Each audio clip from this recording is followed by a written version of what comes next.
Welcome, ladies and gentlemen, to the September meeting of the Village of Pinehurst Historic Preservation Commission. The purpose of the commission is to approve certificates of appropriateness for new construction or major work, and to do so by conducting hearings and making findings of fact when applications come before us. Our mission is to take no action except to preserve and approve that which is congruous with the special character of the Village of Pinehurst Historic District. I'm Eric Von Salzen, the chairman, and I'm going to ask each of the commissioners, starting from my far left, to state their names. Richard Vincent. Thomas Schroeder. Terry Lurch. Ann Lucy. David Herring. We have a quorum, so we can proceed.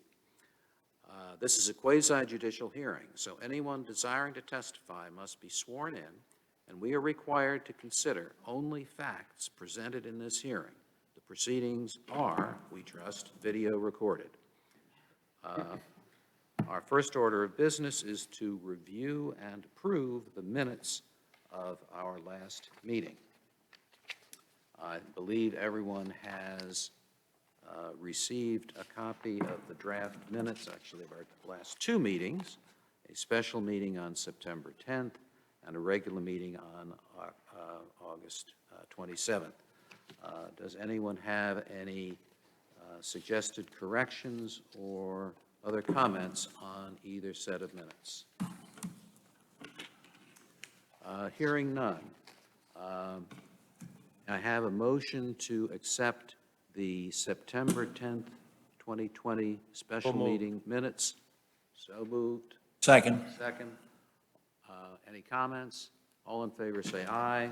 Aye. For the record, the second on that was Tom Schroeder, correct? Okay. And a similar motion with respect to the regular meeting of August 27, 2020. So moved. Second.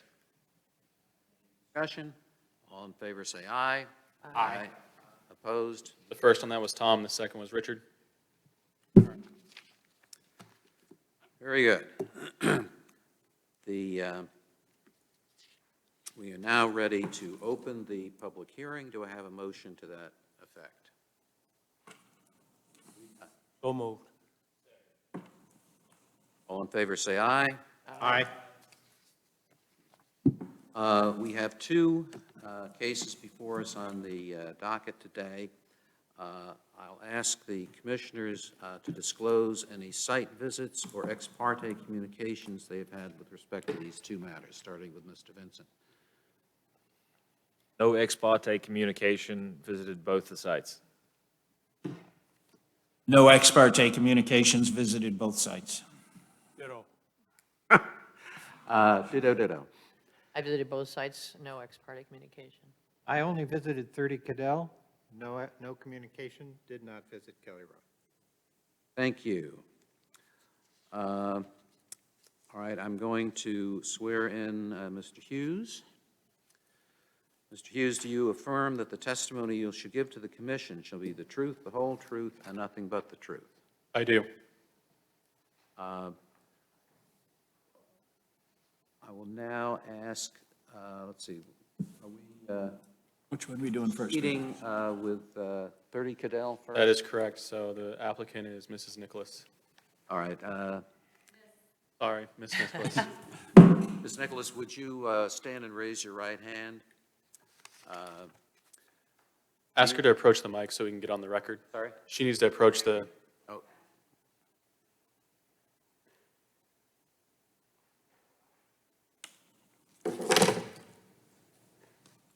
All right, do you affirm that the testimony you shall give the commission shall be the truth, the whole truth, and nothing but the truth? I do. Thank you. Is there anyone else here who is planning to or may want to speak with respect to 30 Cadell Road? I could swear you in now. Hearing none.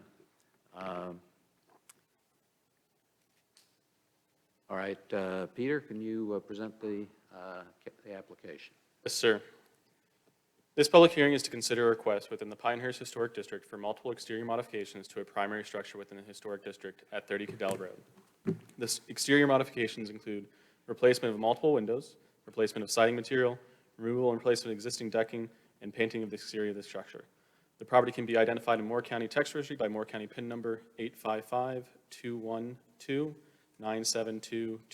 The property owner and applicant is Amy Nicholas. Here is the front elevation photo. The one on the left was submitted by the applicant, and the one on the right was taken by staff. This is 30 Cattell Road. There have been 2 previous COAs that have been issued for this property. In 2007, there was a major COA for replacement of windows, and in 2018, there was a minor for the replacement of a paver driveway with crushed bluestone. According to the National Historic Landmark Survey, the primary structure at 30 Cattell Road is contributing, and most of the adjacent properties are also contributing. This is a list of the notified properties with their designation as contributing is not, or is not. As you can see, a majority of the contributing properties were built in 1915, and the ones that are not were built in the late 20th century and are located on Barrett Road.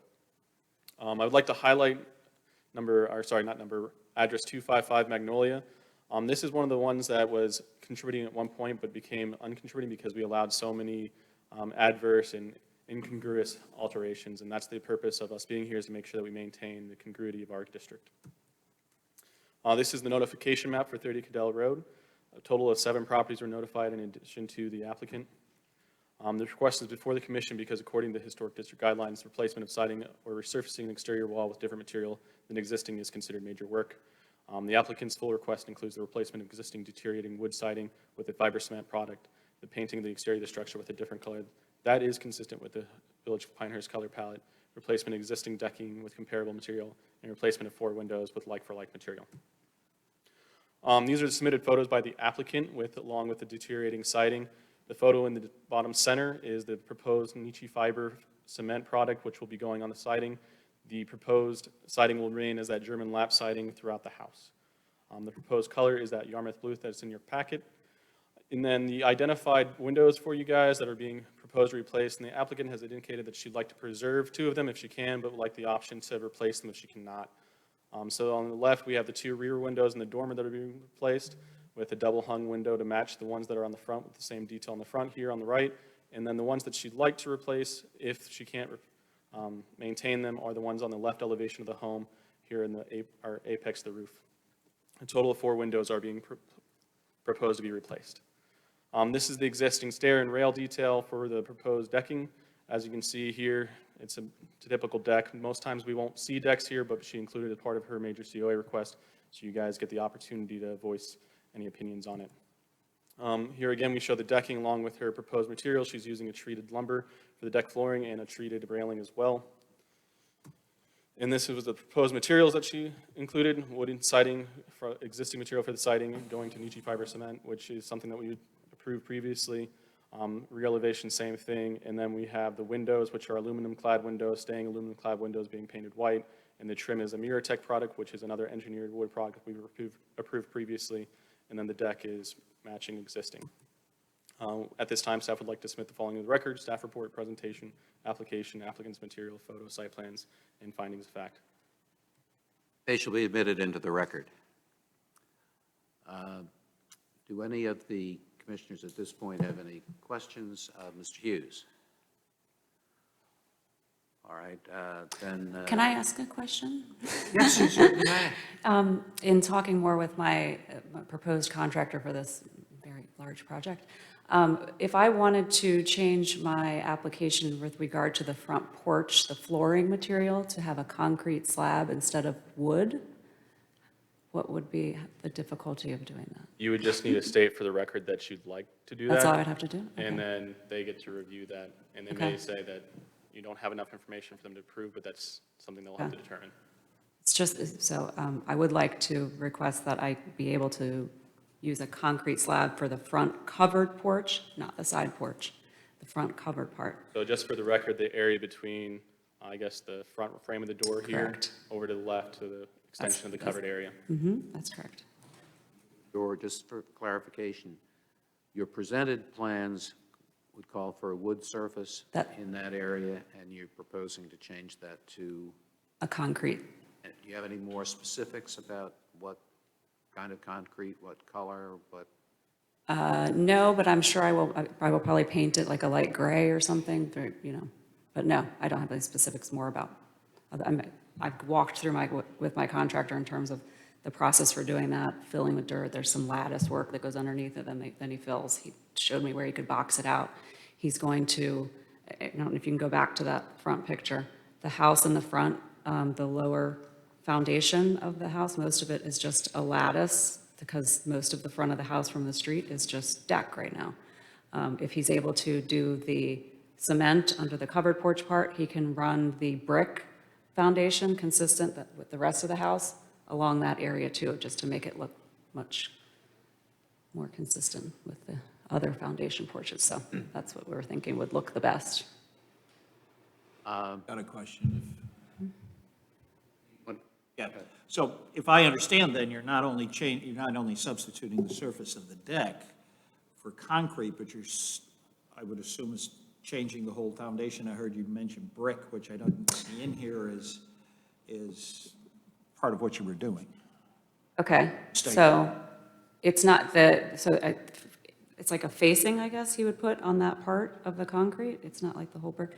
Again, I'm not the contractor, so you're gonna have to like deal with my layman explanation of this. Oh, that's fine. But it would help create a consistent look across the front of the house. He can't put that brick facade, I mean, I guess he could technically put that brick facade look, but it would, the front porch is incredibly sloped. It would help level that front porch right now too. So instead of the lattice. Yeah, the lattice is, you can see, it's gross. Yeah, the house That would be should where the have. brick is then. Yeah, okay. yeah, you got it, yeah, Yeah. exactly. As a formality, are you, I take it you're officially moving to amend your application in the manner that you've just described? Is that Correct, yes, sir. Understanding that the commission might be more willing to accept the original application, which we've had a chance to study, than your amended application. Take it if we don't accept your amended application, we don't grant your amended application, you would still want to proceed with the wooden decking, is that Yeah, correct? yes, yes, sir. Is the commission prepared to accept the amendment? I'm not saying vote on approving it, but simply accepting the amendment to the application. Applicant has just, I need a little more clarification, Amy. Where specifically are you talking about using concrete? Can you show us on a picture?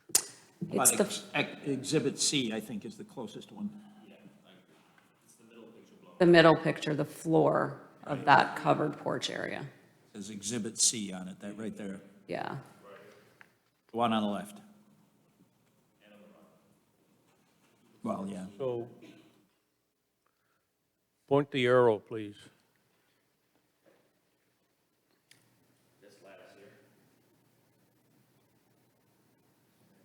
Where does it Well, you wouldn't actually- see concrete from the vertical road. slant? You would don't see the believe brick it's there now. facing. Vertical or is that horizontal? Okay, so the concrete would be the whole floor of that covered porch area. Right now, it's wood. So they'll fill it in with concrete.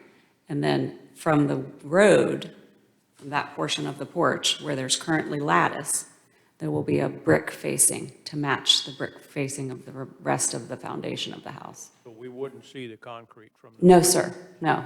The concrete would be covered with a brick facing to match. There's brick all around the rest of the house. Yeah. Just clarification, I believe the applicant has a right to modify the package if she so chooses. That's her choice, not ours.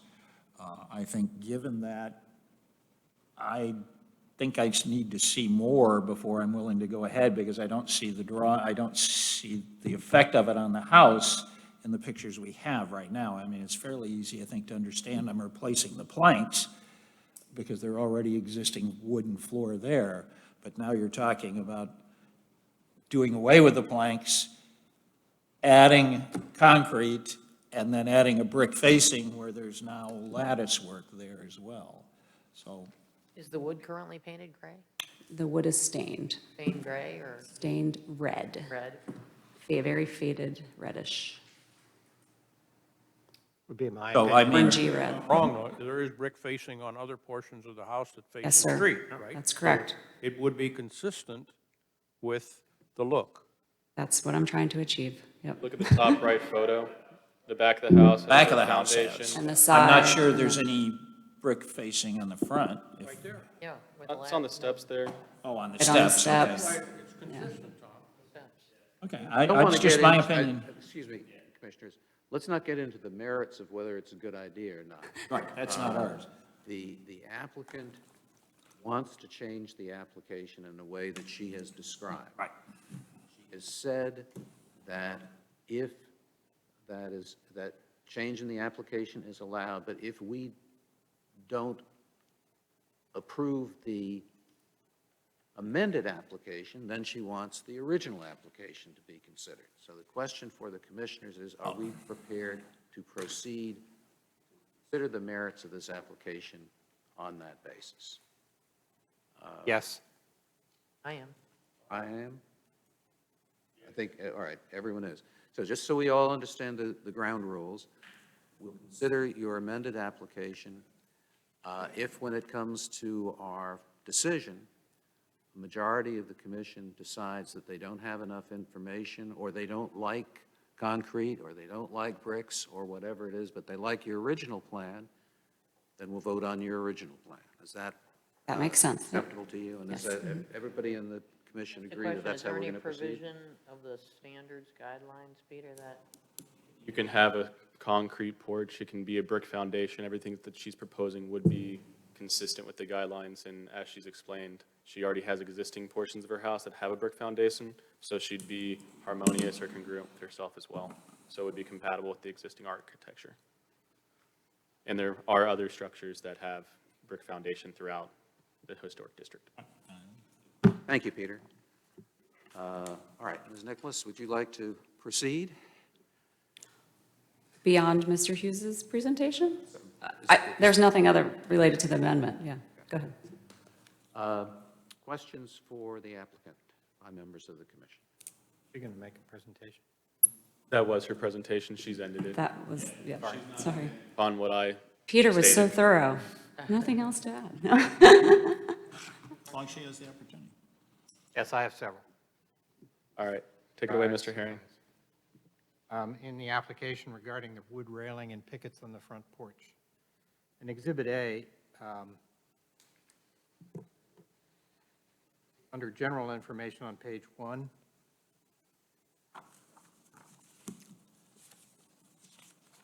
Not have the application.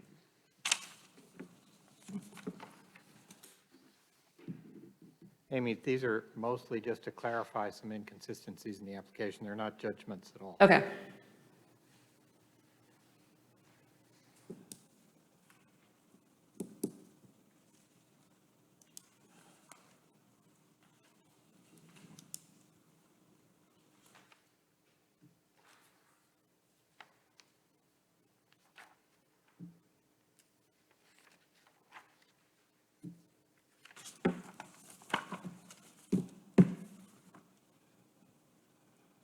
Okay, there's page 1. Right at the bottom.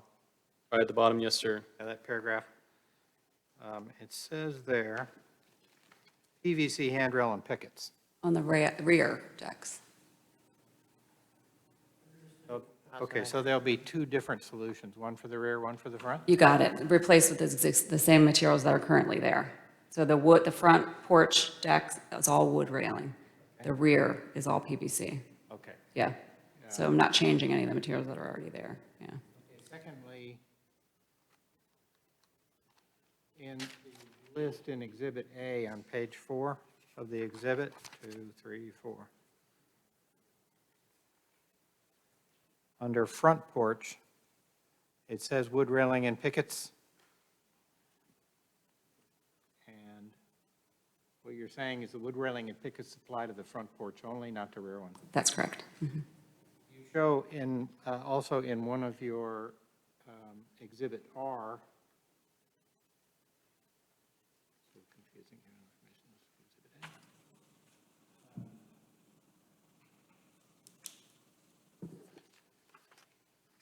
Composite. It says, the Exhibit S says pressure treated, Exhibit R says composite. For the rear, so the composite floor decking boards will be used on the rear, small walkout decks. Yeah, about pressure treated? Where's that going? So I was going to keep the whole front porch all wood. That's there now, just because I like the look of that better from the street, truthfully. Although, so if I go down what if I do decide, maybe I should use composite flooring? Like, do I need to come back? Or if I want to use a mix of wood railing, composite flooring? Would be my opinion for my own vote. that Okay. Composite beats wood any day. I'd be in favor of that tonight. Would do what? I'd be in favor on the front porch. To use the composite flooring and the Talking wood? about the floor, right? Just the floor, yeah. Now, a minute ago, you said you want to use concrete, so No, not on the deck. Oh, on The the porch, deck. yeah, No, the porch is the concrete flooring for sure. I don't want to use wood on the on porch. the rear, you want to use a composite. Well, it's already there, yes. That's what I proposed to on the rear. But I'm saying on the front, I've originally thought, well, maybe I'll just keep with the wood deck.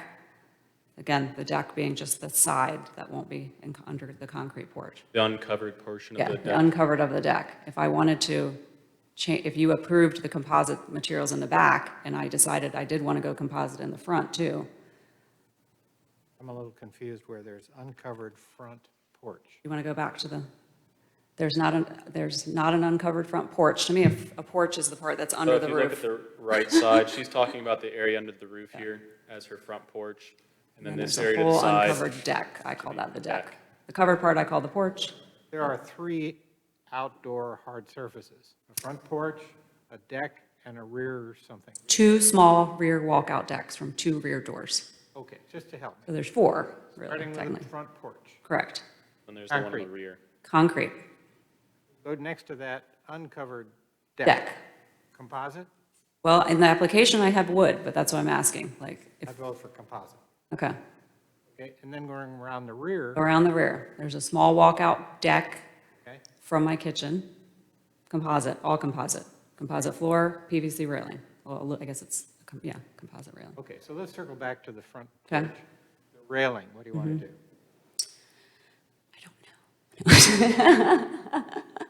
I don't like the look of composite railing on the front of this house, personally. too, yeah. I like a wood railing. It matches the wood beams that are staying where they are on the porch. So, yeah, I'm going to stick with wood railing. Wood railing to match the details that exist today. Yeah, exactly. Okay. But the composite flooring might be better, at least on that side deck.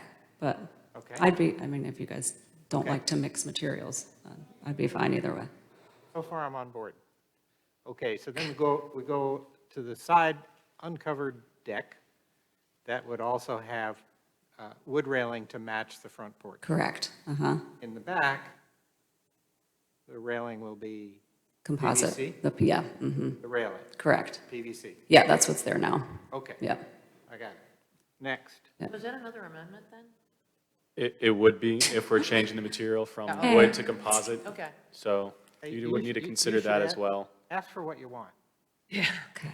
Well, that assumes I know what I want from a day-to-day basis. Just to note, we can cover this during the findings of fact. There's a page that says additional findings that you guys make. So the additional findings would say the applicant testified that she would like a cement front porch and composite decking throughout. Okay. I would cover that for when you guys are making your motion, just FYI. But wood rails. Wood railings in the front, all in the front wood composite railings. rails and back. We You can got it. specify that when we adopt the PVC. findings. But that, Well, this is part of this is part of the filing, and there are other things other than just adding words to it, that, because then they will be in conflict of some of the information that's on here. That's what I'm trying to sort out. Yeah, and I understand, and that's, and you're doing a wonderful job, I'm not arguing your job at all, but I'm becoming confused as to which part is where and how we're doing it, because are you saying you need we're me to? changing portions of this document, and then we're talking about adding things to it that are going to be different than some of the portions we change. Let me suggest I kind of summarize, and Amy, you tell me if I'm wrong, where I think Amy is now. The floor of all the decks, Why don't we let her summarize what she wants?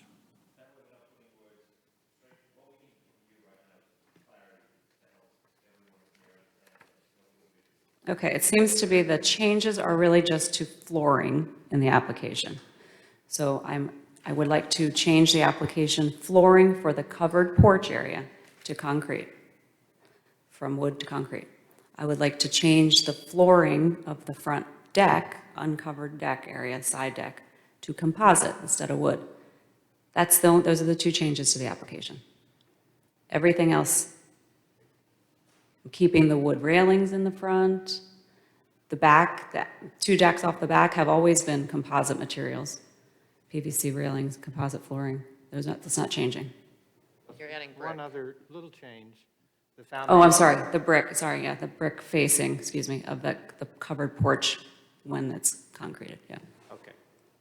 That's the way I understand it. Yeah. Okay, so next is windows. In your contractor's letter, he specifies a YKK window. Is that wrong? It's wrong, we changed it to the gelled one, Jeld-Wen, okay, so under Jeld-Wen, you're going to use the clad wood. correct. What about the muntins? Those are the little pieces of the window. Is it true divided light or simulated divided light or anything else? Are you- Say simulated divided light. and Okay. Make me ask. Simulated, Okay, okay. Okay, lastly, the lap siding, or I should say siding. that's not, The current house is German lab, gorgeous. Beautiful, It's a Dutch yes. lap siding. I'm sad to Oh, say German. they don't make that. That's Nitzsche correct. does not make that. However, there is a man-made product from Boral that they do make that. oh, So would be my suggestion that Boral Dutch lap would be a great replacement for what's there, and it would be man-made and last a long time and so on. okay, I'm not familiar with that, no one's ever mentioned that product to me. I think we need to be careful of making recommendations to the person proposing it. Our job is not to make recommendations. Well, let me just say, the report did say there was going to be replacement with the same style, the Dutch or German lap. The design, yeah. She's Well, gonna. yeah, right.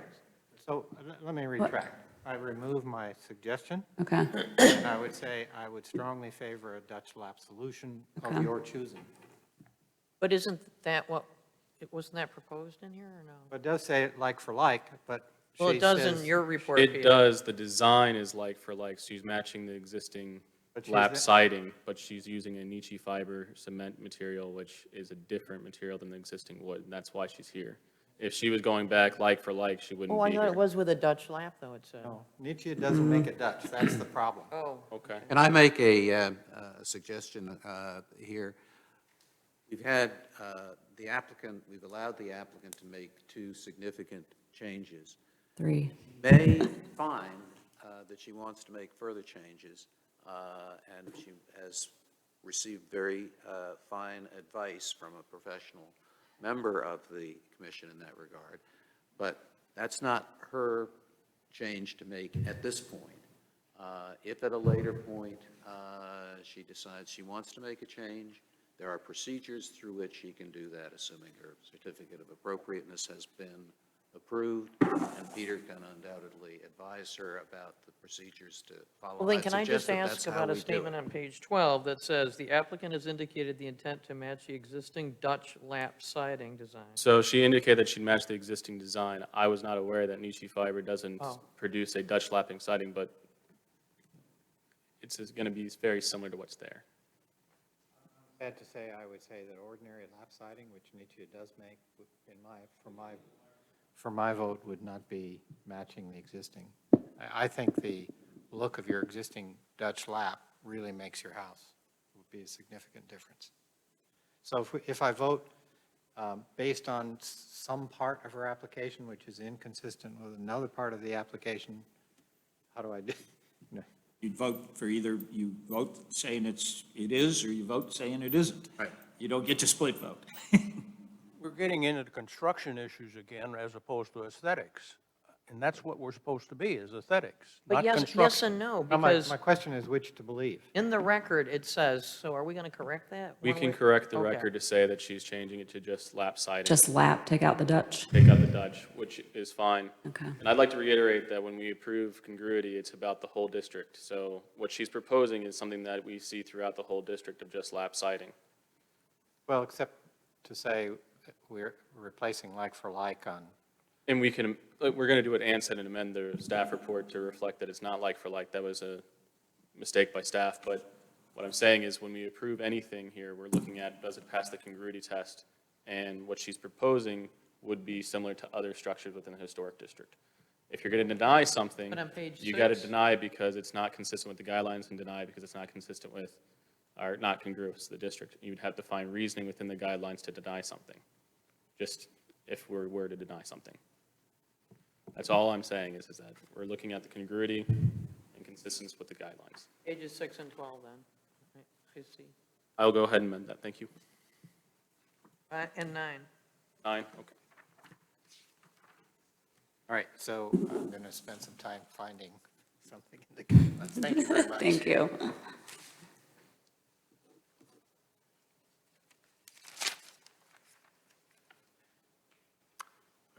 You have any further questions? No Dave? further questions. Thank you. Other questions? I have just a couple. So you're redoing the whole house, not just the parts where it's deteriorated? You're doing the whole The house? whole house. Okay. Correct. And then they're aluminum clad wood windows, right? That's Because I see correct. a little conflict in the staff report and your application. And then just for Peter, what is the deck permit that's required, just for, out of curiosity, I guess? So in this case, since she's not changing the footprint, there would be no deck permit required because she's not doing anything, but with the foundation, she may have to with that added piece. I'll have to consult with the building inspector. With 'Cause the con- brick? With the brick, you mean? With the brick and the Okay. concrete, you're Okay. adding portions into it that's not a simple replacement anymore. Gotcha, There's yeah. maybe some requirements that I'm not aware of that you may have to meet, Okay. but that's outside of the purview of the commission. Curious, since you mentioned it. Any other questions of the witness, of the applicant? All right, thank you very much. And I take it there's no one else to be heard on this application. So therefore, it is now time for the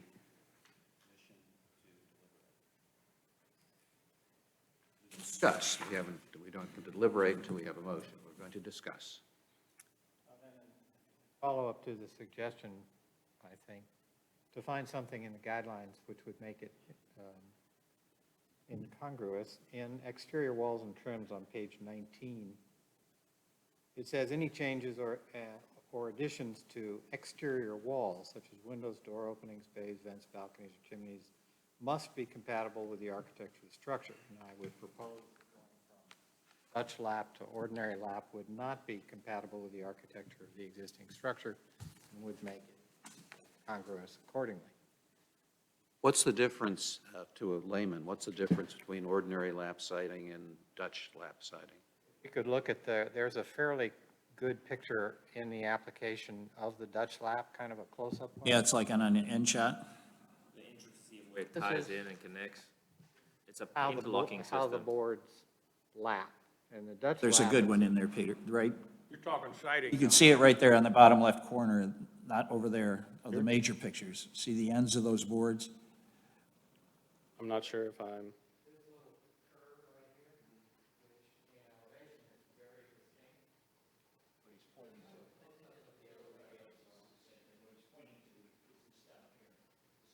How about this, David? just so you know, none of this is getting on the record because you guys aren't near your mics. Oh, we're just, I was just letting you it's know. fine. It's the picture indicated there of the main 6 pictures on that slide. The bottom left one, not the small ones over there, but the one, bottom right? left one show Good. the type of lap. Ann has a good No, one. it's on- This is a good representation, I think, of Now, is that the current Berman. That's the Yes. current. situation? Okay, and And see, it doesn't overlap, it kind of. I, And one last. one sure, to go look ahead. at. Right there. Front elevation, the one we've been looking at mostly. In the Okay. sun, to the right of the front porch. Is there any chance you can zoom in on that? Which part? Right of the front porch where the sun is on the siding, down, just to the right of the porch. Just to the Right right. where the number is, the house number? Yeah, just above the Right here? ADT sign, yeah. We're going to lose some quality. That's as Yeah. good as it gets for what's in the application. So the face of the panels are all aligned, and there's this beautiful little scallop that goes up into the overlap. It's a particular style. All right, and so Yes. that feature would be lost, you're saying, because this is regular lap, will be replaced with regular lap siding rather Right. than, okay. Right. Then the boards would just simply Overlap. overlap, and you'd have a shadow line, but none of that detail. And your view is that that's less aesthetically pleasing? My view, according to the guidelines, is, being careful to how I phrase this. Page 19, must be compatible with the architecture of the structure. Page 19 under B1. That's a must. Must, that's a must. Page 19. Must be compatible is not the same as must match. You're not willing to look my at opinion, the, Just, the just, German? hold on a second.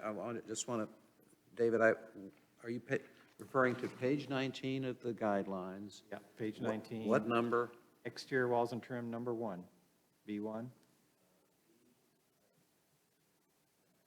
Maybe I don't have the same numbering that you do. Oh, wait a minute, I've got, yeah, this is, mine's 19, okay.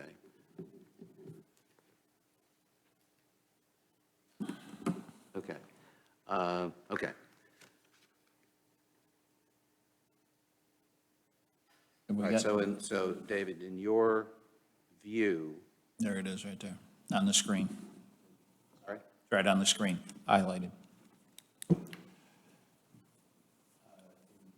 Your view, the change in the nature of the siding is not compatible with the existing architecture and is not congruous with the character of the Pinehurst Historic District. First half of that is my contention. First half, okay, thank you.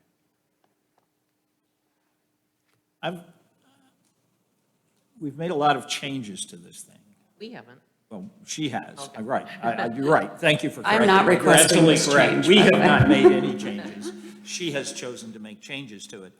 And I think I would propose possibly continuing this and allowing the applicant to go back and look at how those changes fit into and take into consideration anything she's heard here tonight to make adjustments for this. Because if, and I may be stepping a little bit far out here, but if we find it not congruous, and then you come back, you would have to come back with another whole package. Oh, that's not happening because that's another $500. That's my So point. That's what you I'm all have getting to at. be So- sensitive to that, please. Okay, that's what I was trying to be without Yeah. probably saying it too loudly. but- Okay.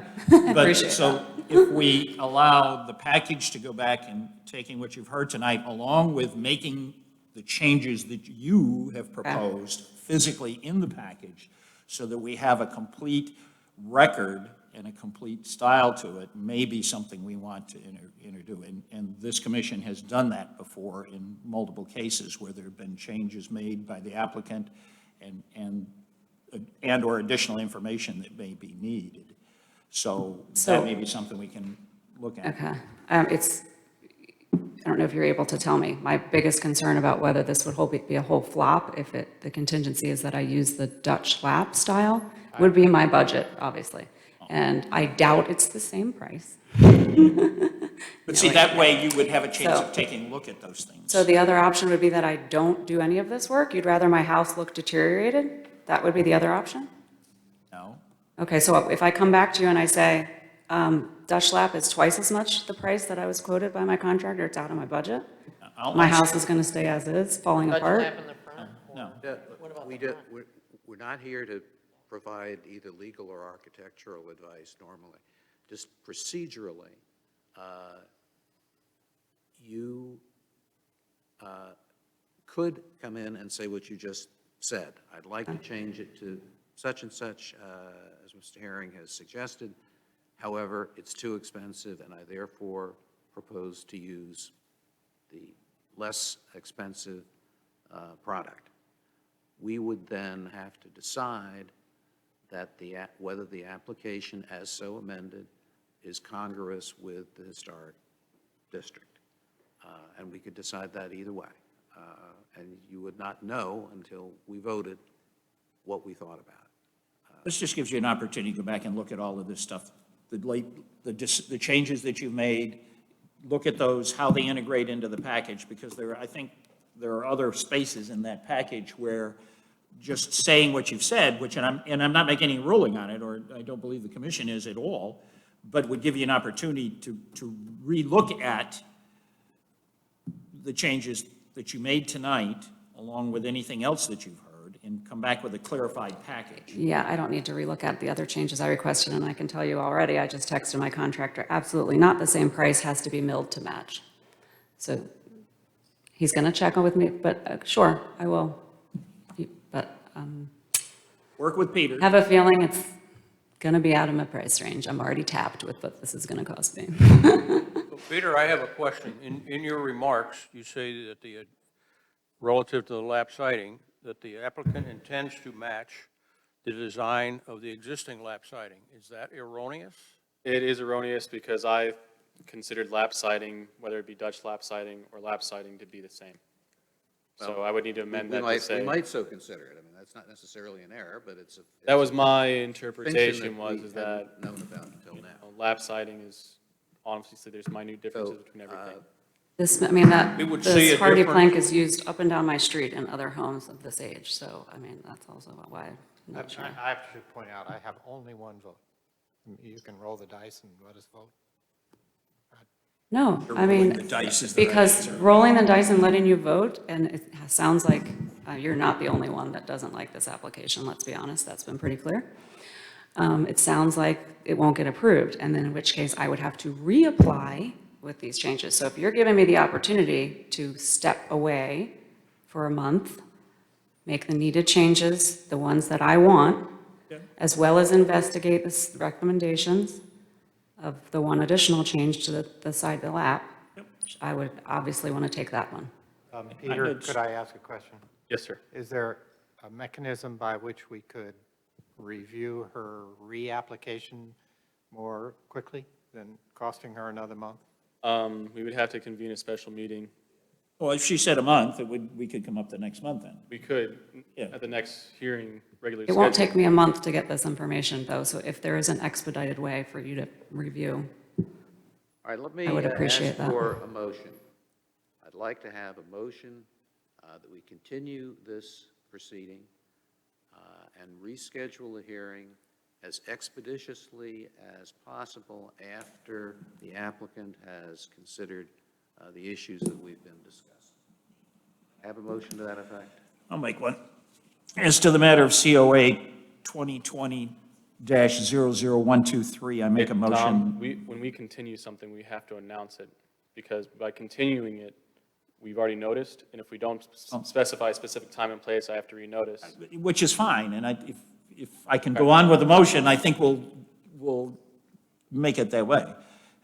Just for discussion purposes, I think everything that the applicant has proposed is on the property already, other than the siding. For me, architecturally, looking at this, call it a bungalow as a whole, this style of house is in brick, this style of house is in board and batten, this style of house is in German lap siding, this style, multiple different exterior finishes to produce this kind of style of house. I've got enough here for me to make an educated decision for myself on congruity within the village. That sounds like it's not enough for everyone here. So I won't be on board with the motion because I'd like to handle this today. That's my place, because I understand the And again, concrete patio, the brick, it's all on the property already. It's on the side of the house, on the back of the house. If we could walk the applicant through being a little more descriptive in what they give us, there's enough here for me. I agree with you. I take that position. If you hadn't said it, I would have. Okay. Okay. Well, let me suggest this. Tom, make your motion. If the motion is granted, then we know what's going to happen. If the motion is denied for the reasons that Richard and Terry have just said, then we'll proceed with the application as it is. Well, he hasn't made. I haven't made a motion yet. I got caught about the third word into it, and that's how far as I got. Go ahead, Tom. Make. There was no make- motion make- there. He has My made. suggestion is, why don't we move to what Richard said, to approve it as amended? Well, because I, as the chairman, asked for a particular motion, and as a chairman, I have the right to do that. So I've asked for a motion. Tom has indicated he would make the motion, and we can vote on the motion. And if, just to run out both scenarios, if we postpone it, she can come back without any additional fees. If it goes up and it doesn't pass, then she has to come back and pay a second fee, which it sounded like from what she was saying, she would just as soon not have to do. So I'm not saying it's going to pass, I'm not going to say it's not going to pass. Those are the two options. So, Mr. Chair, you still want the motion Yes, that I you do. asked for? Okay. Thank you, appreciate it. All right. Any other discussion before I start? Well, Okay. let's just, before you do, I mean, Okay, a little more please. discussion before you move. This is one of these musts again, and what is the justification? Is it cost, I guess? Is that what we're going to say? Or is it Congress? I mean, because that Dutch lap siding is rather unique in Pinehurst. I don't know, does it exist elsewhere? But it seems to be in the older houses here, and you have a lovely house, and that German siding is, when I go by it, I think, oh, there's that German sign. It's pretty. I mean, it's just, it's even listed, it's described that way as a contributing property. So you're taking that feature away from the history of your home. So that's what bothers me is the must and how we're going to justify it on procedural grounds as always. But if I could get the German and match it exactly, which I can't, right, is what you were saying. That's my understanding. I'm not saying that. No, not saying Wow. that you can't match it. I'm not But allowed that- to give you yeah. advice, but I'm not saying that. Well, I know I could get the wood German milled down board by board, but I'm not doing that, yeah. That's Okay. a cost issue for sure. Okay, sorry, to interrupt you. Any other discussion before I start my motion? I just want to make sure that everybody's had their opportunity. Thank you. Well, one more thing. No, just kidding, just kidding. All right, let's see if I can do this.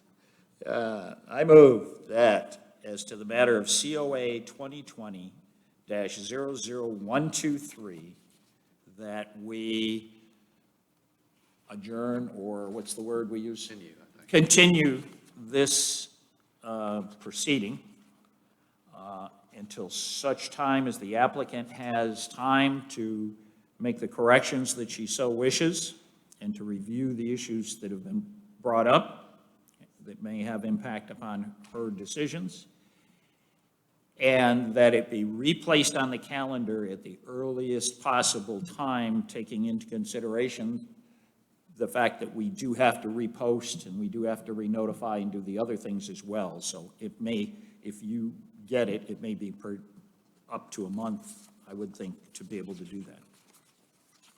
That's the motion. Is there a second? Just before you vote on that, the motion has to be very specific when you continue something. It has to be a date, so a specific date, like 9/24.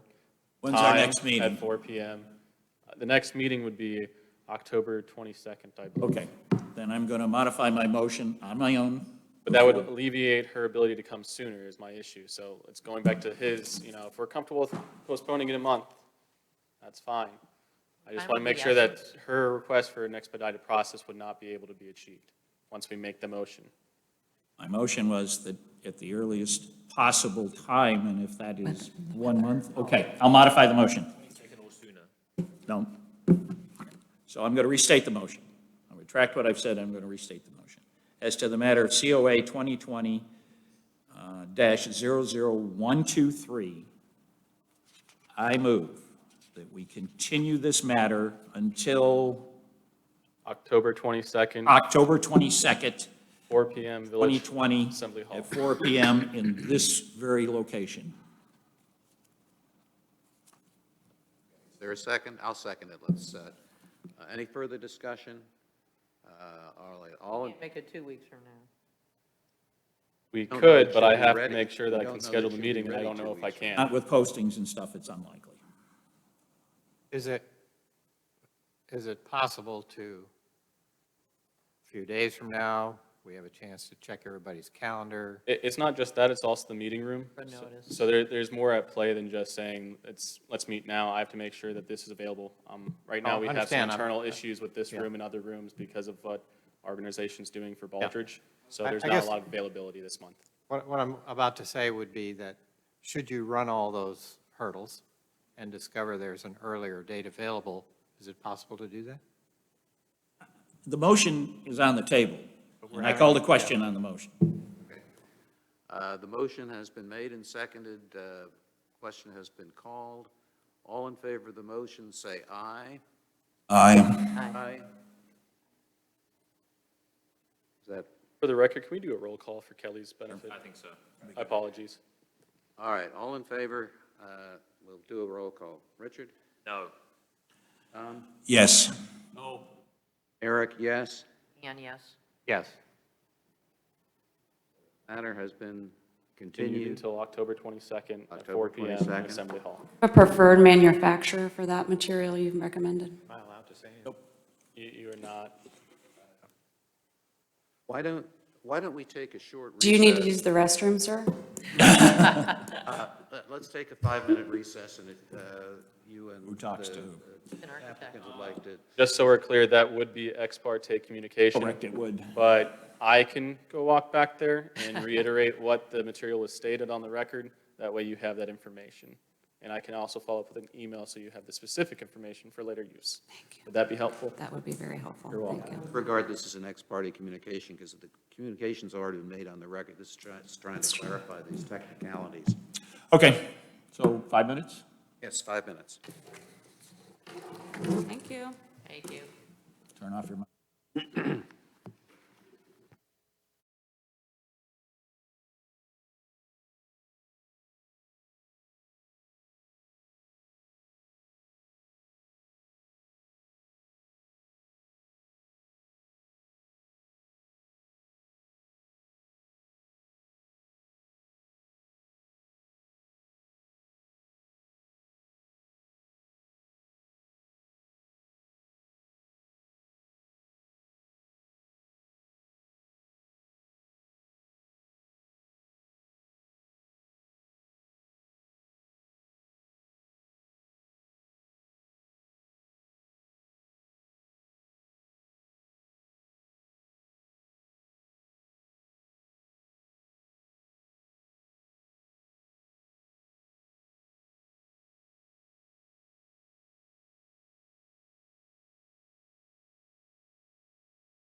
All right. Mr. Wiltshire? Before you sit down, will you stand up, raise your right hand? Do you swear that, swear or affirm that the testimony you shall give to the commission in this proceeding shall be the truth, the whole truth, and nothing but the truth? I do. Thank you. Please be seated. Robert Wiltshire. Okay, thank you. And make sure you speak into that microphone because we need to be able to get it. Thank you. Yes, sir.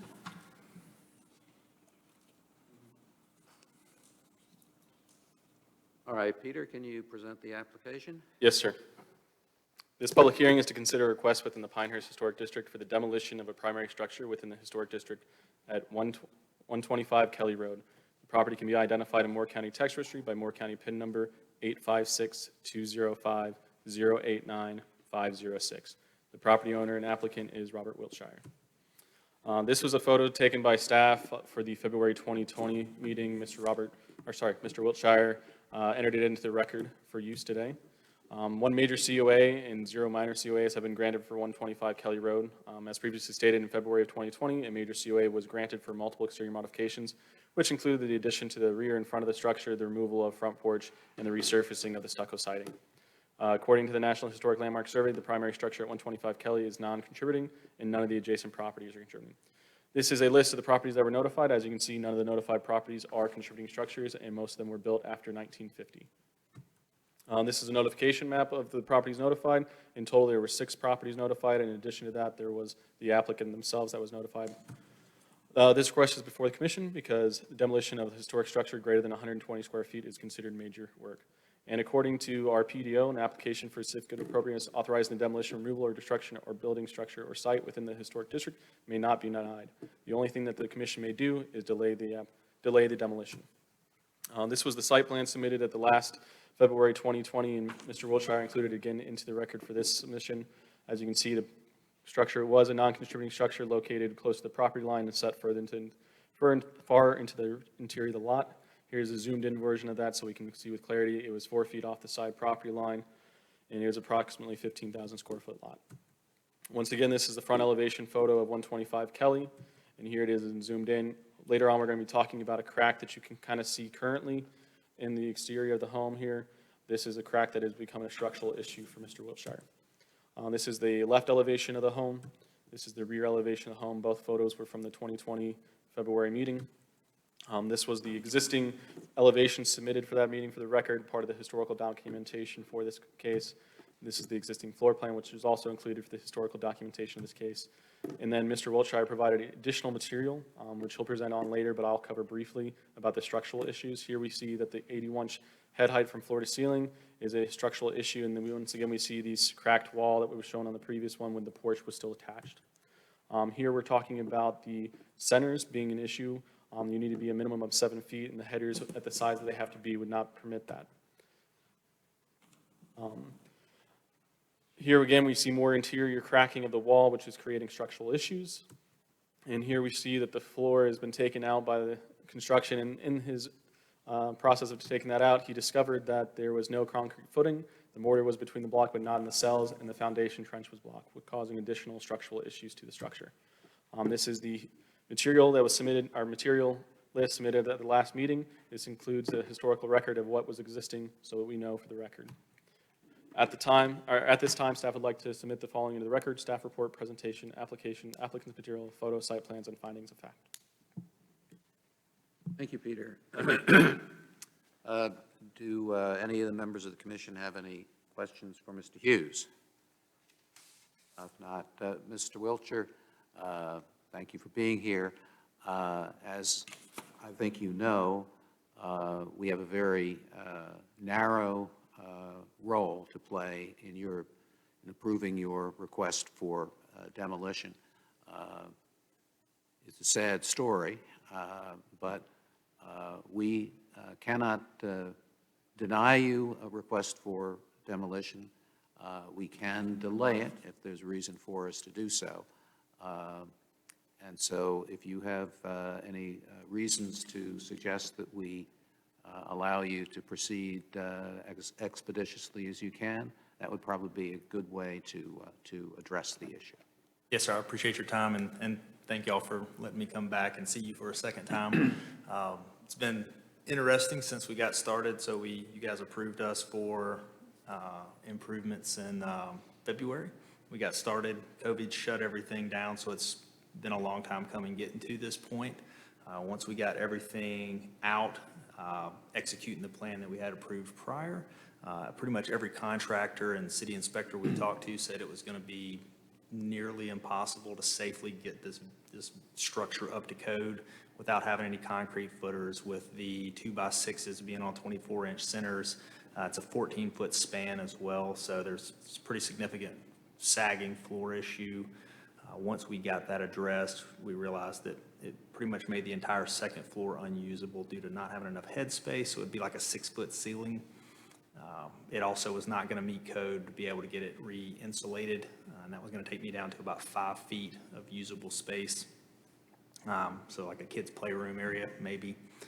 So looking at multiple different options with Builder Source, we had decided to go a more expensive route and change the roof line, and we were going to come back and request that as well until the city inspector came back and said that that much weight's probably going to collapse those walls, that there's no concrete in them. They didn't put any rebar in them, so the things that they could get away with in the 50s when the structure was built obviously won't hold the weight today.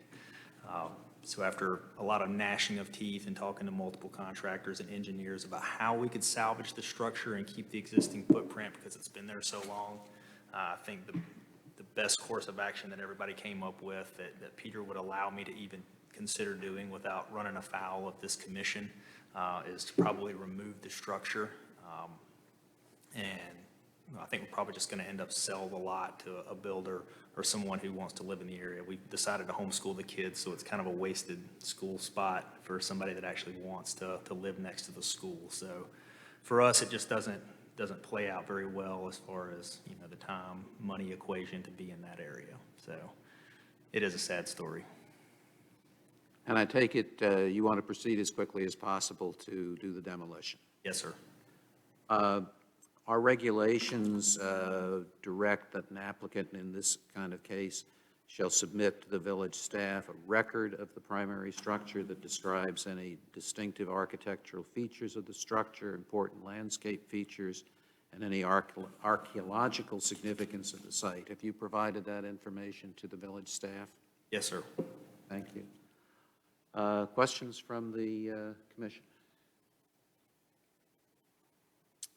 Comment, I think if those walls won't hold the weight of extending the structure up, I seriously doubt they would hold together to even consider moving the whole structure. No, sir. All right. No further questions of the applicant. Is there discussion among the members of the commission?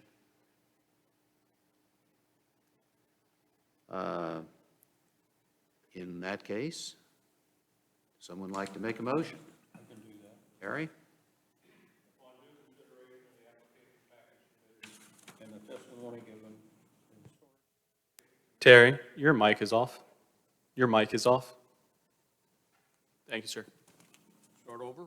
Yes, sir. Please, okay. Upon due consideration of the application package submitted and the testimony given, the Historic Preservation Commission concludes the following: that the applicant has satisfied the burden of persuasion and the project as proposed, submitted without conditions, is congruous with the Pinehurst Historic District and consistent with Historic District guidelines. Is there a second? Second. Any discussion? Really congruous? We can discuss that later. Okay. About to be. All right. All in favor say aye. Aye. Aye. Opposed, nay. That's unanimous. Thank you. You have your Thank you all for your time. demolition approval. No restrictions. Or the better. Yeah, before it falls on your head.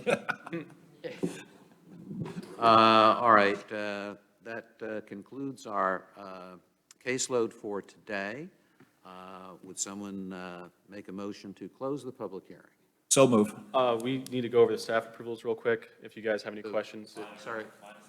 Yeah, just if you guys have no Oh, is that- issue with the minor COAs, there was a fence approved, minor adjustments to a previously approved, another fence, a deck permit, and I believe an accessory structure for Mr. Sabine. I'm sorry, what did you say about the minor change?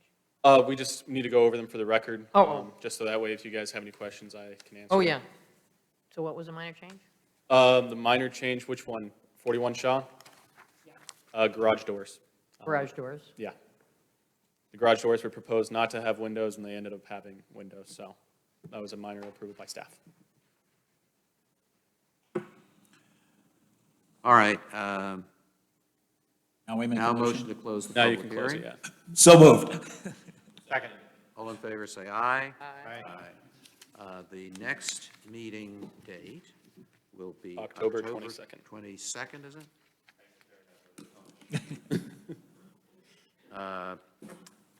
Motion to adjourn. So moved. Second. All in favor, say aye. Aye. Passed. Motion to Have enter some the regular work- meeting. Work session to follow. Yeah. All right. So in your guys' packets, we included some potential updates to the Historic District Guidelines. We discussed these at our last work session, and you guys gave me great feedback, and I turned those into red line changes for your review. So if we could turn to that, if you guys have any comments, would like to discuss any specific ones, now's the time. On the wrong one. Well, you obviously deleted guidelines and added standards all along. Yes, so according to Chapter 160D, under our current legislation, we're under 160A, but it's switching to 160D. Historic district guidelines must change to standards, because standards are requirements in law, and guidelines are suggestions. So that's just a change in verbiage. That was So page 5, you deleted guidelines, but you didn't add standards. page 5, okay. Incidentally, I think that's a good change. I think what we trying to do here is more fittingly described as standards than guidelines. On page 6, Q6A, where it says we conduct hearings and, by conducting hearings and, should say, making findings of fact. You don't conduct findings of fact. Can you help me out and direct me a little bit better where we're at? Page 6, question 6. Okay. Paragraph A, second line. So by conducting hearings and making findings of fact, making should be inserted.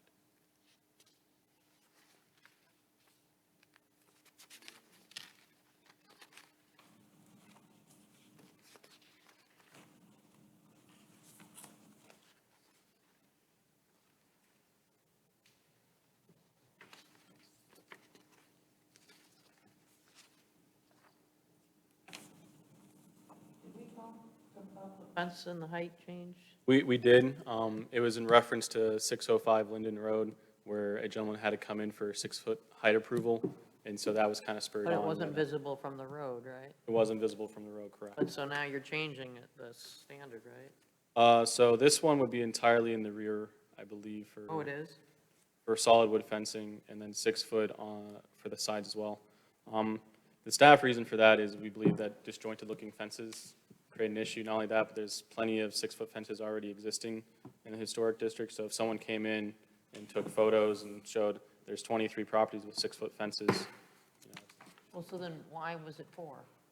I don't have the background on that. The stories that I've been told is that the revision committee, our rewrite committee, was very into fences, and they wanted to regulate it in that way. There was no specific reason that was given. They just said, we want 4 feet. So we're being reeled in as not independent? We're going along with 6? No, I just want to make it consistent with the rest of the PDO. Outside the historic district, we allow for 6-foot fences. So, it's not a permanent structure technically, so it could come down. I'm not advocating that we allow 6-foot fences in the front. I'm not saying we should do solid wood fences. I'm only saying solid wood fences in the rear yard. But how much workload does this add if it remains? It remains. Yeah. It doesn't add workload from the standpoint of coming to you guys a lot. I just think that a lot of people get upset that they can't have a 6-foot fence in their side yard when everybody else a mile outside of them can. They don't really understand the arbitrary reason for it. Well, it's called the historic Start out with, it's district. not arbitrary. Yeah. Well, Could be arguably not to be arbitrary. You want to make the I arbitrary argument? I just get a lot of things in pushback here. on it, and, people comply for sure. It's just, it's not any more staff work, it's just, if someone wanted something 49 inches, they have to come before you guys. If you don't want that change, I have no problem taking it out. It's just been something that, I'll be curious to hear if others care. I personally have no objection to the change. I would note that the illustration needs to be amended amended as well. to it, Yeah. but I have no objection to the change. So if I understand the change correctly, then it is a change that says as long as they can be 6 foot, as long as they are not visible from the street. We can add that language in, but I'm not recommending, but what, that would be difficult because a lot of side yards would be visible in some way because the side yard is measured from the front facade back. yeah, I think we're still there, because if I use my own house, which is not in the historical district, so it's a good one to use, if you look down the side of my house, part of my back fence goes beyond the ends of the house. So I think we need to be careful how, and this was one of the big issues that we had when we did the rewrite too, is how you look at fences, because, so my question is, my back fence is, some of it is would be visible from the street, but it is truly the back fence to the property. So that would mean, if I understood the way this was written, that was directly behind my house could be 6 foot, but the same fence then that went beyond the end of my house would then have to come down to something less than 6 foot. Right. The current, as I understand it, that's the effect of the current, well, it's now a guideline. I don't have any objection to the change. But, Ann, do you? I just don't know how often it comes up as an issue that, the burden that carefully considered at some point. I'm just wondering why. Alex is going to add some perspective. Okay? Okay. If I may. You were the one that suffered through more of this than I did. I did, but it was, and suffer may not be, there was a lot of time and a lot of effort, and a lot of folks did place a lot of time. So to your credit, Ann, this number was, of a 4-foot height limitation was placed there for a reason and was ultimately adopted by Village Council. And that doesn't mean we're held to that, in perpetuity. We can come to it. I think Peter made a good point, and I'm sorry for my presence and then leaving and then back. The committee at the time, I think the main intent and a lot of the language and discussions we had was that a lot of the newer homes that were being built in the historic district, so this was more in the neighborhood near the elementary school, not picking on you, Richard, because I think Richard did do a 4-foot fence, if I'm not mistaken, for a lot of his property. In the back, that's right. Because Richard too benefits from having a double street frontage lot. So it was a lot of you driving down the street front, and these folks having a front yard and then having 6 foot of fence that's almost acting like another wall there that just kind of slaps you in the face. So I think they wanted to be able to have less visual obstruction to the back corner. So I think that's where they grabbed to 4 feet, and 3.5 in order to keep it consistent with the front was probably not enough if you need to have, containment for dogs or children. What we as staff have discussed, and the reason why we are kind of presenting this change to you guys is, Peter hit the nail on the head when he says there are tons of 6-foot tall side yard fencing. So I think there probably could be something, some middle road that we can all get at if 4 feet is maybe something important to a lot of folks, and maybe ultimately maybe important to Village Council when considering any adopted changes. But it would be very problematic for a lot of folks who have a 6-foot side yard fence currently and we know fencing needs repairs a little bit more often than a permanent structure. You know, folks need to come and get a new fence or get it, if there's a repair or maintenance that's going to be greater to 50% of the size or the cost at the time, then they're going to have to be knocked down to 4 feet or have to come to you guys and for a major COA review and plead a case. You know, it may be an easy case to plead by just a photographic evidence. I have a 6-foot fence now. How is that not congruous with the historic district? So I think it could actually have a ripple effect, and it kind of has in some instances, and it reflects the requirements that are in the Pinehurst Development Ordinance now for side yard fencing. One way to maybe mitigate having that visible obstruction there from the road is to have a setback, like side yard fences that are greater than 4 feet in height must be set back so many feet from the front facade. That way, if you're looking from the street side, also, you know, street side or street facing fencing, previous guidelines limited to a certain type.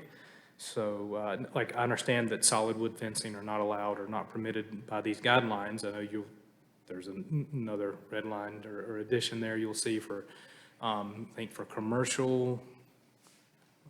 Is that right, Peter? No, I just said rear yard. Okay, so just in the rear yard. So, you know, white wooden picket fencing and brick fencing were previously the only permitted street-facing types. You know, they have a little more open visual character. So I think there's something that we can probably work on with you guys and hear your feedback on, you know, maybe not just 6 feet complete in the side and rear yard, maybe it's a certain type, maybe there's a setback. If you're thinking that there might be just a visually overpowering to allow for a 6-foot fence, but there are very, very many. I don't think we have to tell you guys, you know, going around in the area and with the vastness of our district. But we do feel as staff that it also creates somewhat of a level of incongruity when you have a 3.5 to a 4 and then to a 6, you know, from other visual aspects. It may, again, it may just create an incongruity. There's unintended consequences probably to that. You know, keeping a 4-foot requirement period would be better as far as, you know, continuity from the side to the rear yard, but then how many rear yard fences are already 6 feet in height?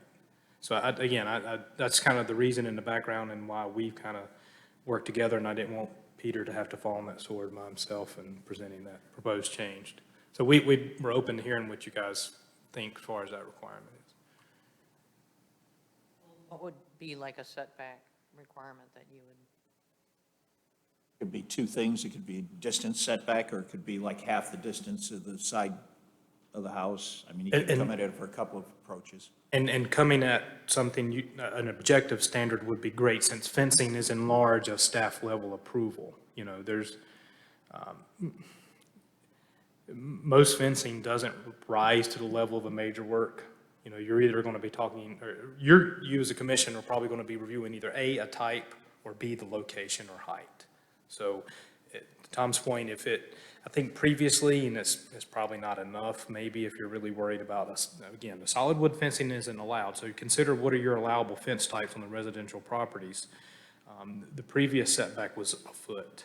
So if you're doing something greater than 4 feet in height in the side yard, you had to be set back a foot from the front corner of the front facade of the building. So a foot is maybe not that much if you're talking about like a shadow box style fencing. So maybe you could say that shadow box fencing, you know, is, have to be limited to 4 feet in height in the side yard. Picket fencing is pretty well limited to 4 feet anyway. So there's, you know, half the distance of the facade may help. There again, though, you may run on some properties that have some, their side yard design is a little bit different. So, you know, there's some mature vegetation there they want to keep or incorporate in. That's could again be an easy argument for a case before the Historic Preservation Commission. But Regarding people who already have fences and find themselves in a position to either repair or replace, could we not say in effect that that any new restriction like a setback halfway back the side yard does not apply for repair and replacement?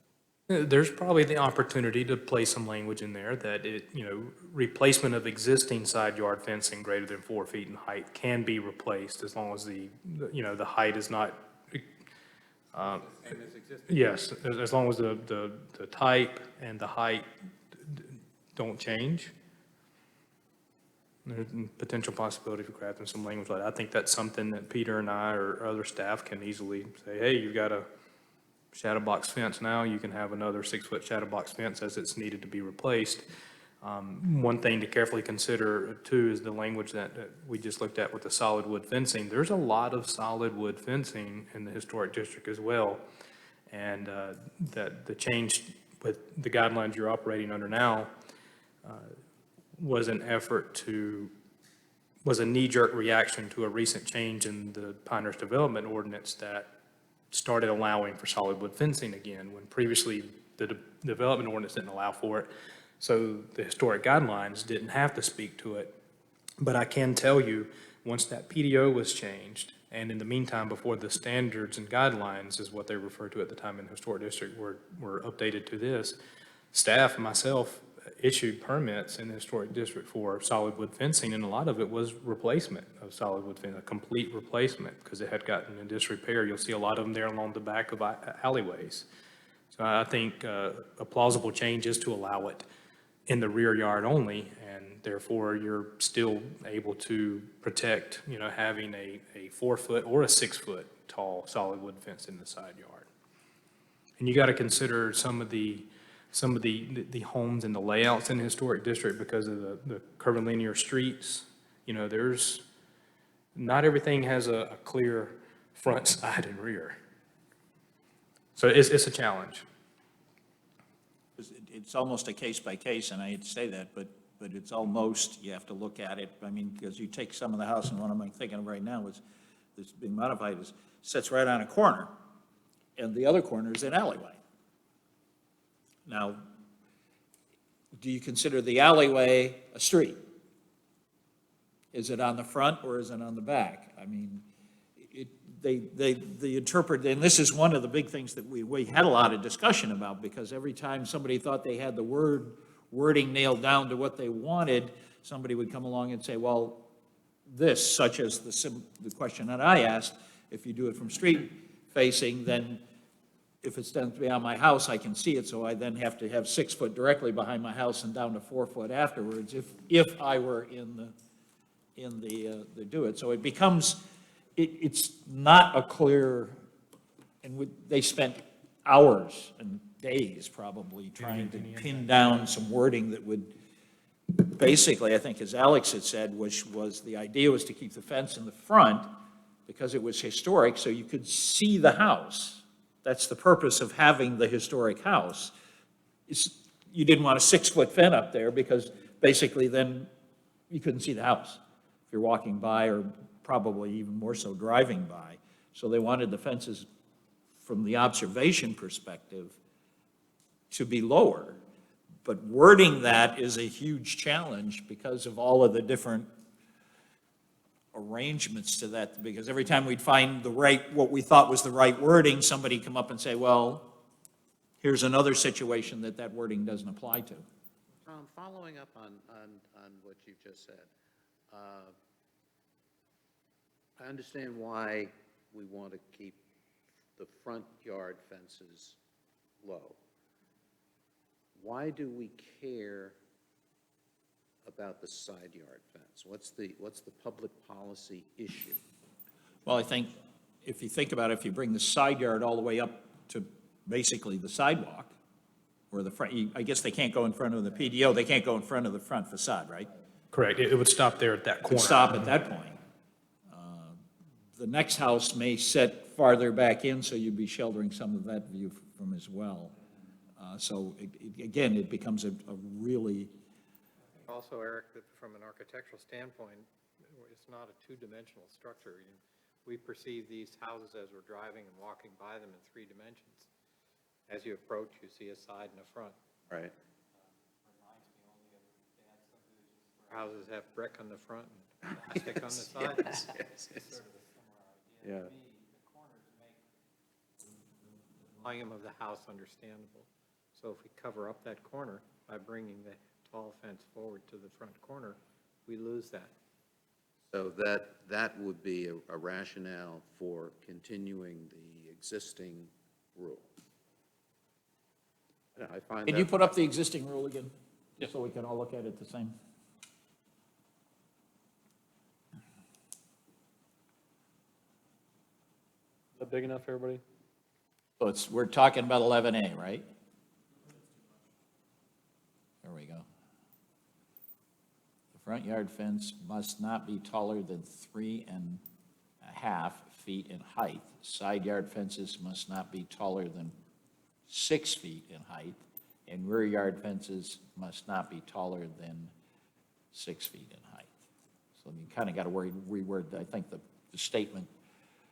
If you're doing 6 and 6, the and needs to go away. I would reword it differently, but I felt like doing the red line this way would kind of show the change better. Yeah, I understand. I'm kind of What's the rationale for changing the side number? What's The the rationale? Rationale, Pardon?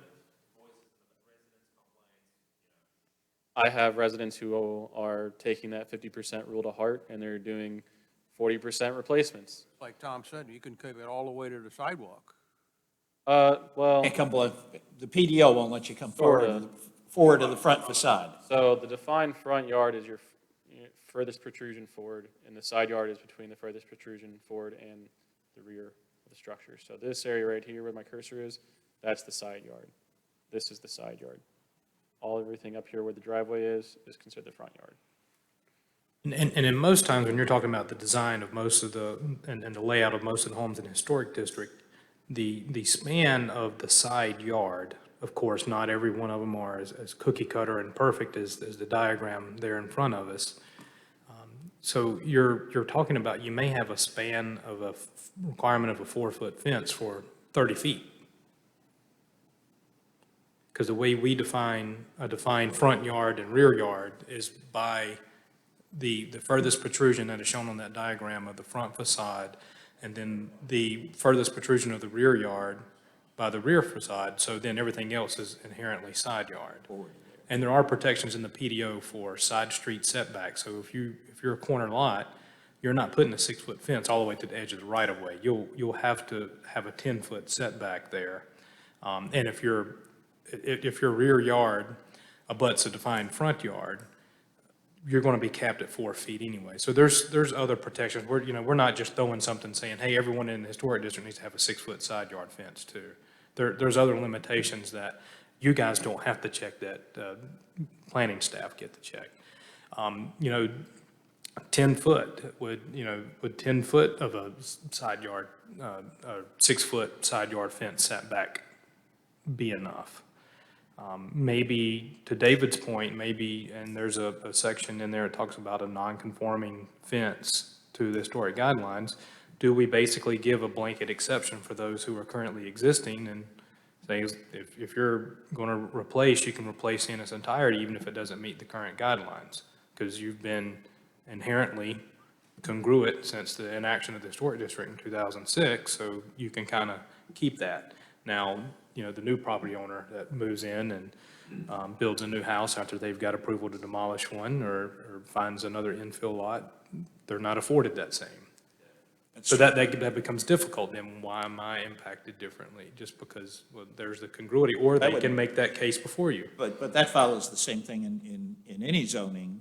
In nature, I get, if I have a grandfather clause, and I have a fence built because it was built that way before the zoning changed, et cetera, that's good until when?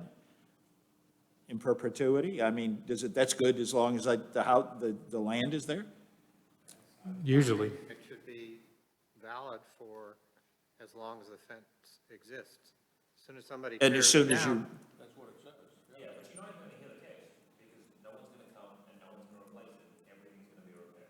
right.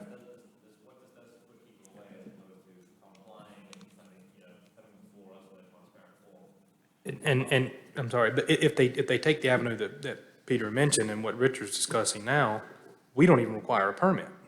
Yeah, you can just go do it. Exactly. So we don't have that opportunity in I the think village. anything we do that encourages people not to maintain their fence is a mistake. Well, we're not discouraging them to maintain the fence. By virtue of saying if you repair it, more than 50%. They'll piecemeal it. They'll do a section at a time. I'll do one section, wait a couple of months and do another section. You create a circumvention. Yeah. You're keeping a gateway for people to go and sort of violate the rules. The setback piece, my 2 cents, I wouldn't be a proponent of that, because for me, when I put up a fence, I did it based on where the tree roots are and avoiding cutting down trees. And I think what you have is, if you have 10 feet or 5 feet, a lot of the time people enjoy trees on the property, and you have big mature trees, and you get that root, that stump grinder, whatever you use to get there, you're gonna take down the tree. I think you leave it as is, and again, if someone has to come back and repair a fence or replace the fence and move it 2 feet inside, then they're just not gonna replace it, they're just gonna repair it.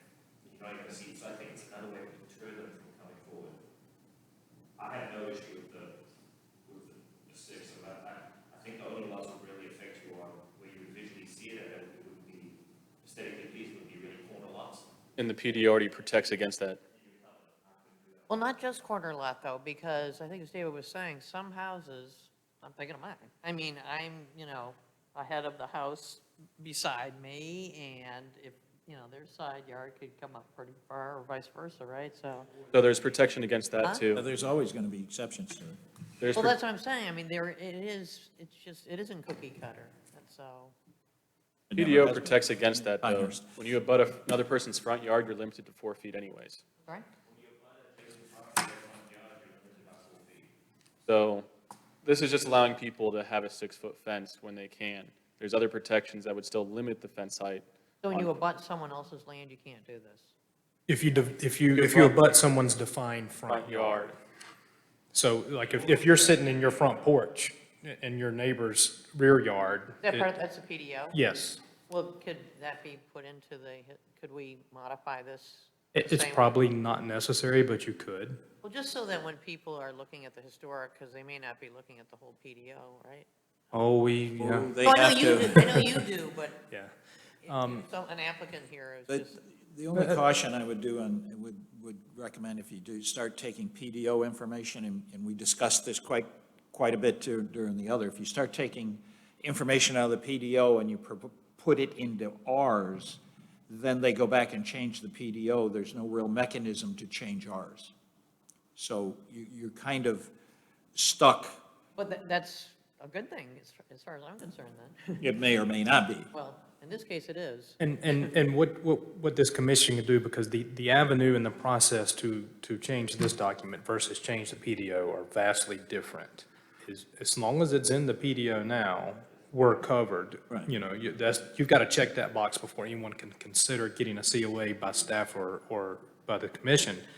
If the PDO process begins to be amended, then we can always recommend fixing this guideline, and this process is faster than the other. I would advocate including that restriction or qualification. Noted? My vote would be to leave it alone. I'd go that way too. All right, any further discussion of that issue? Can I go back to page 32? Did you get an answer that you needed? No, but that's okay. Okay. Item 8 on page 32, saying it's not appropriate to paint a brick surface previously painted. Why is that? I don't understand that. Oh, that was my question. What's the policy rationale for the existing rule? So I guess I'm the historian on that. Alex, that's you, man. Yeah, so there was heavy discussion on this matter. I think some of the commission members at the time weren't very fond of staff approvals that were allowing painting of brick surfaces because they didn't think it was appropriate. In some instances, it was brick fencing. In some instances, it was original brick homes. Again, a lot of it was in the elementary school neighborhood area. They felt it was inappropriate, and this is also language that is quite common in other historic district guidelines, like the city of Greensboro. The committee did look at a lot of other jurisdictions' guidelines and, found a lot of stuff that they like and thought it could and should apply with the Village of Pinehurst. I've not heard too much issue with this guideline since it was adopted. I'm trying to think of how much unpainted brick may become painted. Was painted brick an issue? The only case would be the last one in my tenure, which would be 190 Linden painting their foundation white to match the And I siding. think there's some leeway in there anyway, because it's masonry elements and terracotta surfaces that contribute to the character of the structure should not be painted. Painting of brick surfaces is not appropriate unless the surface was previously painted. Maybe we need to do it. If you take the first sentence in conjunction with the second one, that's where I think you get into a question. If it doesn't change the character, if you just if we determine, let's say, that the course of bricks around the bottom of a house can be painted, if the majority of the rest of the house is not brick, let's say, and we thought that that was okay, I think we could accept that until we get into the second part. So it's almost a confusing issue to me. The first statement gives us some leeway. The second statement doesn't give us an ounce of leeway. What does, it gives you leeway. The second part? If it was previously Painting? painted, Always override that. Well, we can override it, but the way it's written is all I'm saying is that it's almost a conflict between the two statements. Appropriate doesn't mean it's wrong. Not appropriate doesn't mean But it's a must. Right, but the second part is a must. So if I read the first part, I can follow it and then just ignore the second part, or vice versa? I don't see the discontinuation. Okay. I think it needs to call up to us, not the commission. Say what? It's a call on us. Yeah, I know. Well, all of it is, for that matter. Well, I don't really care about it one way or the other. My late father-in-law said you were a fool to paint a brick wall, because then you have to maintain it every few years. Right. And a brick wall, you don't. And I thought he was a very wise man. Yeah, But, Peter, maybe his spirit underlies this. was a recommendation to change this language and another effort to maybe administer it a little bit I better on a had staff no level? recommendation on this change. This was just brought up by Eric. Okay. I was just There curious. was no staff recommendation on this. Okay. I was going to leave it at them because I wouldn't want to have to make that call. Okay. All right. On page 83, field of play, this is just typos. Line 3 of field of play says the field of play is excluded from these, should be standards. I don't know my alphabet today. Getting there. Last word in that paragraph says regulations, that should be standards.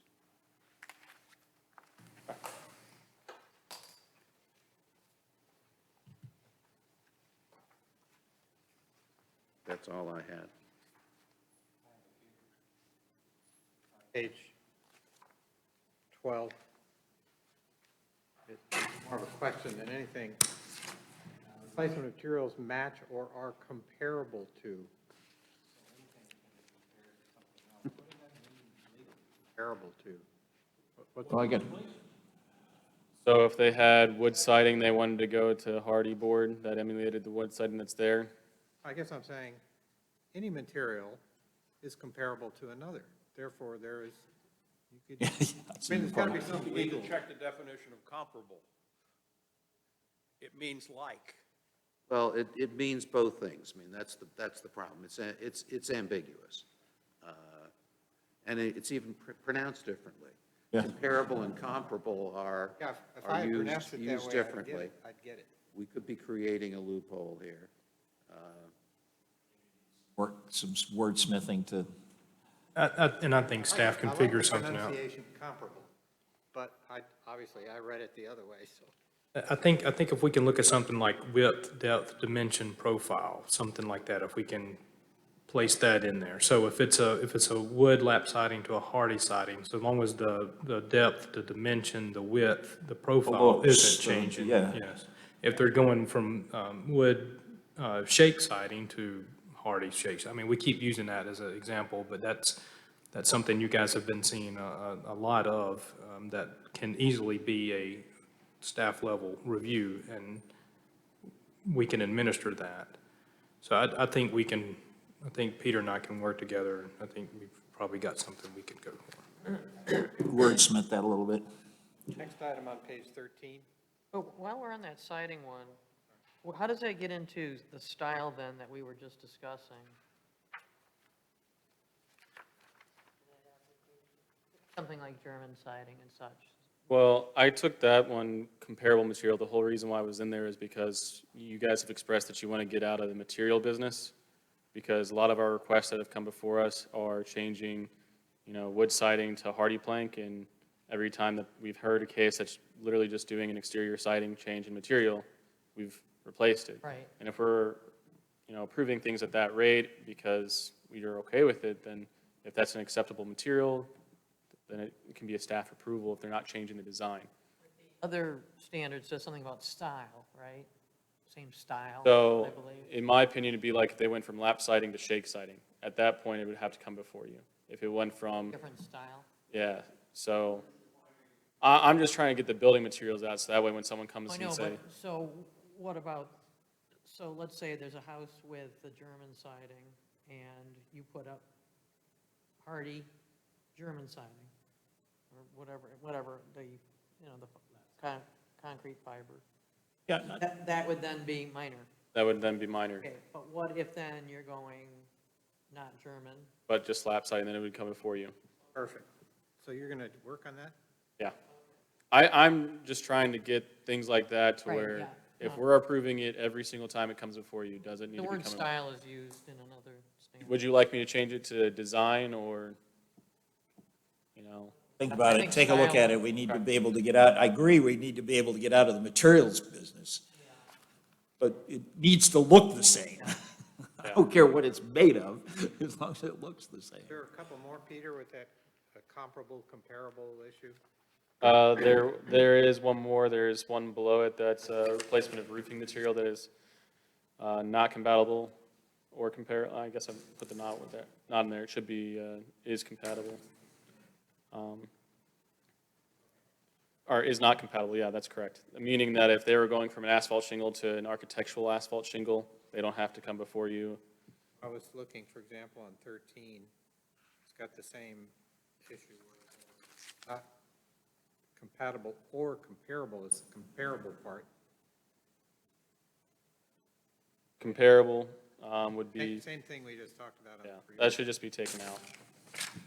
Kind of begs the question is what kind of roofing material would not be approved, other than some levels of metal roofing, which I think That would be, isn't that already covered? And metal roofing, I think, was covered under a total separate, Yeah, so I wonder if that's even, we'll take a look at that. And So how, you're saying if you're replacing shingles, with metal or something? terracotta, I don't know. yeah, Exactly, Tesla solar panel.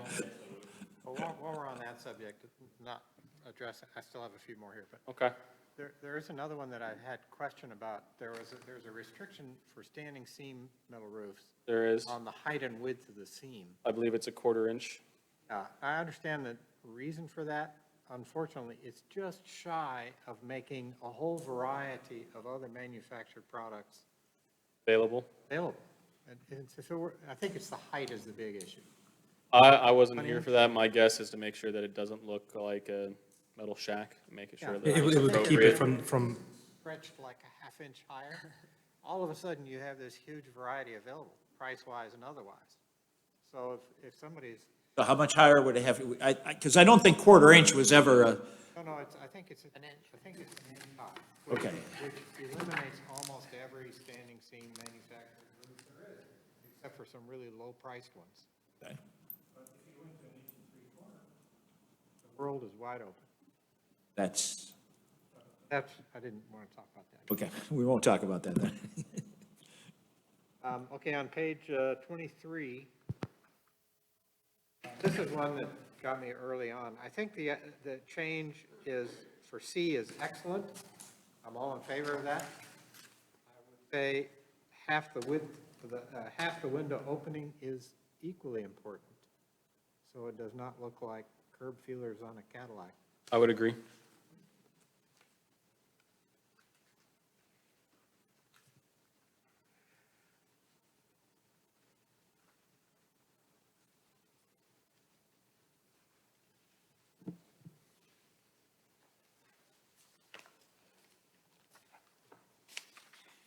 Does anybody else have issue with that becoming a must?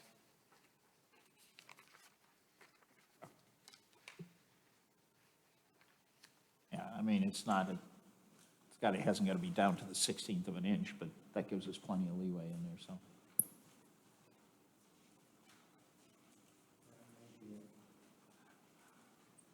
Folded the page or something. That's it. I think my only concern on that one, now that I've thought about it a little bit, is those really large double bay windows. That'd be a very fat shutter. I think that a window that's really wide should not Shouldn't have a shutter? shutters. Okay. Would not have historically, if you look at old houses with really wide windows, they don't have shutters. So Except in Florida and hurricane areas, and those are different. Those look like plywood. To me, the more the shutter looks like a real operating shutter, the better. Okay. I just want to make sure that that was thought about before we went down that road. That's even more important to me than front-facing garages. I would think so. Do they actually operate? I think I recall you coming in the office and getting a change for that. All right, do we have any more comments on these proposals? If not,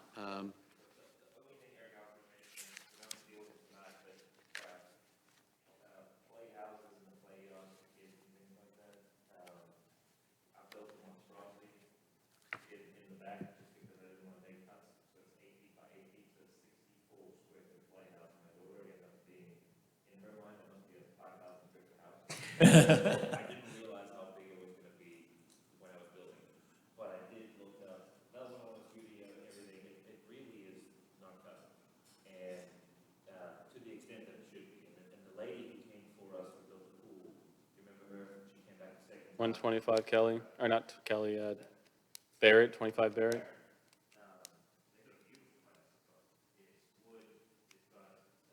It's in the side. It's not in the front. It's visible from the front, but it's not in the front.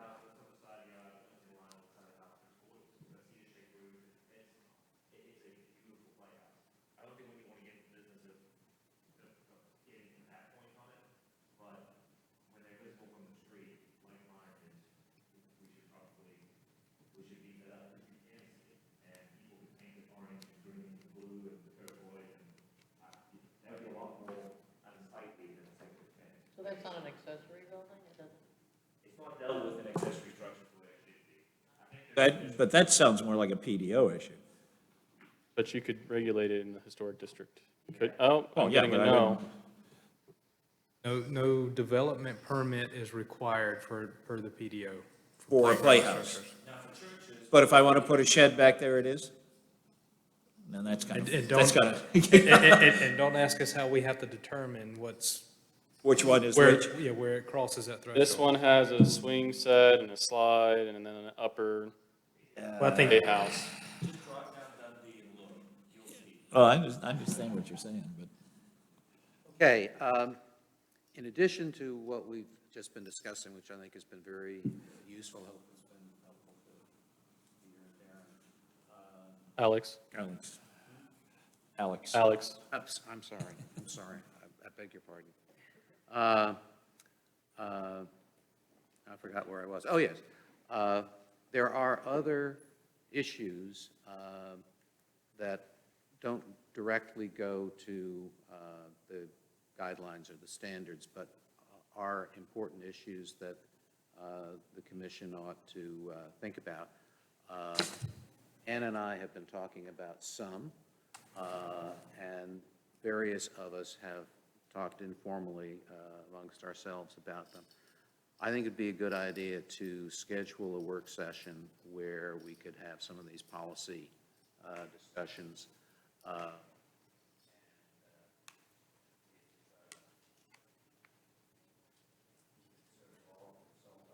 Our calendars and let Peter know what our general availability is, and then I would invite everyone, and that includes myself, to submit matters for discussion to Peter. He can circulate them amongst us all. I'd invite Ann to participate in that process, and I'm sure, David, you're going to have some ideas. And everybody else. And staff. Welcome to provide to that list, I would think. All right. If I might, I'm sorry, a little bit off topic, but the application itself doesn't ask for the existing color, it asks for the existing material. It just might be helpful, because it says proposed material, proposed color. I'm just wondering if you could add that to the application. It doesn't ask for the existing color. it does not currently, no. We can add that. That's an easy fix. We can add another column. Yeah.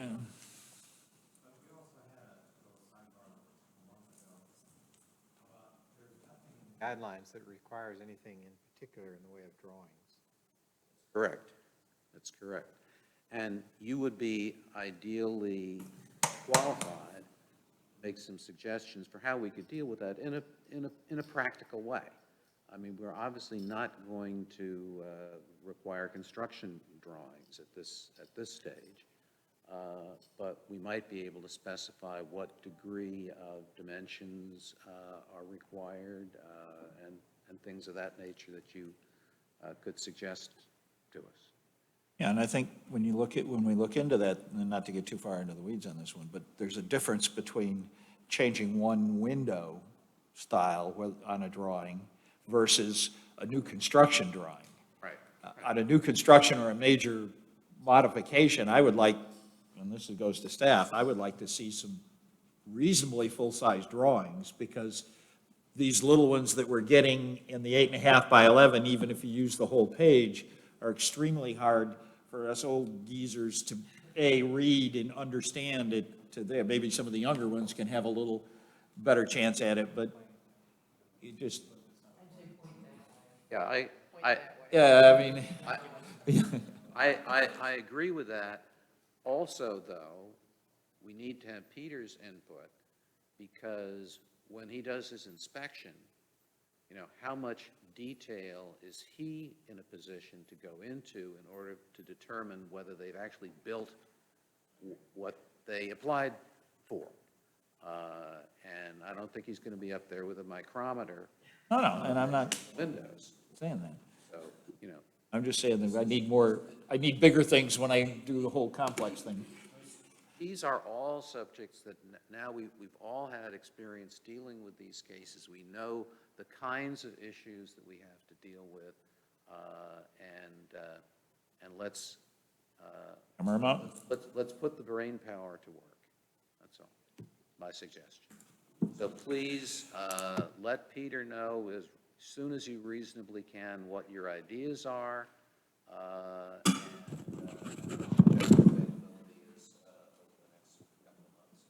Okay. Perfect. Need to stay, or are we going to go home and have dinner? We just need to A adjourn the motion, we meeting. go home and have dinner. I do too. I make a motion, we adjourn the meeting. All right, I'm not even sure we're in the meeting, but if we're. Oh, we are. We are in a meeting. We need a second on that? Yes.